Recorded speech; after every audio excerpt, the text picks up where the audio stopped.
मुंबईत धडकी भरण्यास सुरुवात. मराठ्यांचा CSMT समोर चक्काजाम. आंदोलक मुख्य रस्त्यावर. मराठा वादळ मुंबईपर्यंत येऊन पोहोचलेला आहे. CSMT समोर मुख्य रस्त्यावर दुतर्फा वाहतूक कोंडी झालेली आहे. त्यामुळे CSMT परिसरात प्रचंड गर्दी झालेली आहे. मराठा आंदोलकांनी CSTच्या बाहेर आंदोलन सुरू केलेलं आहे. शेकडोंच्या संख्येनं आंदोलक मुख्य रस्त्यावर बसलेले आहेत. आजचा दिवस 26 जानेवारी मराठा आरक्षणासाठी निर्णायक राहणार आहे.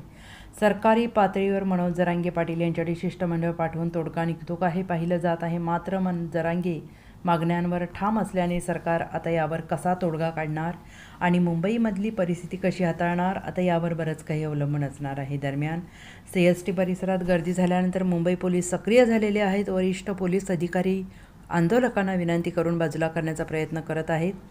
मराठा मोर्चाचे समन्वयक वीरेंद्र पवार यांनी गर्भित इशारा दिलेला आहे.